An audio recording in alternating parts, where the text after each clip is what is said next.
What would you do if someone came up to you and said, "My family is alive today because of you"? It's exactly what happened to a friend of mine and his wife and their fellow vacationers back in 2020, before the pandemic, when they were on a Mennonite-organized vacation to Cuba. Part of their vacation time was spent visiting churches in Cuba, and one visit in particular was striking for them. They came into the offices of the Cuban Evangelical Council of Churches, and the director, as they sat down, said, "Oh, you're a group of Mennonites. You need to meet my executive assistant. She has a story for you." And so this young woman in her mid to late 20s came in and she said, "Wow, you're Mennonites. My husband is alive today because of you. Thank you." Well, my friend and his fellow vacationers didn't know what she was talking about. And so they said, "Please tell us more. Please explain."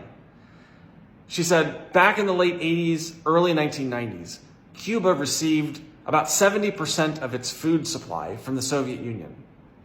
But when the Soviet Union collapsed in 1991, almost overnight, Cuba lost 70% of its food supply.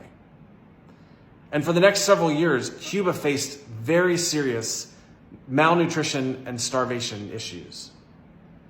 Churches in Cuba reached out to MCC and said, "Can you please send food because people are malnourished and starving?" And so MCC shared.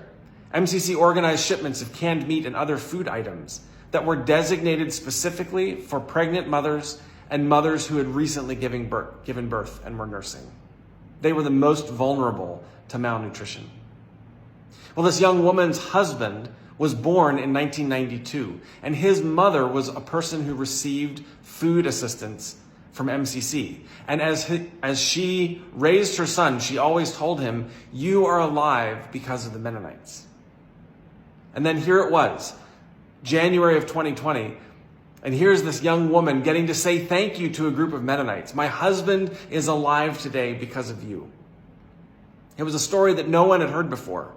Everyone around that circle was humbled because God had been at work to save lives in ways that surpassed their knowledge and imagination. We're all aware of many crises in the world today, and we also recognize that there are some things happening we're not aware of. But when we share today, when we provide food and water and relief in the name of Christ, we can trust that God is at work so that 20 or 30 or 40 years down the road, there will be conversations where people say, "I'm alive today because of you. My family is alive today because of you." Thank you for being a part of this amazing work. Thank you for sharing in the name of Christ.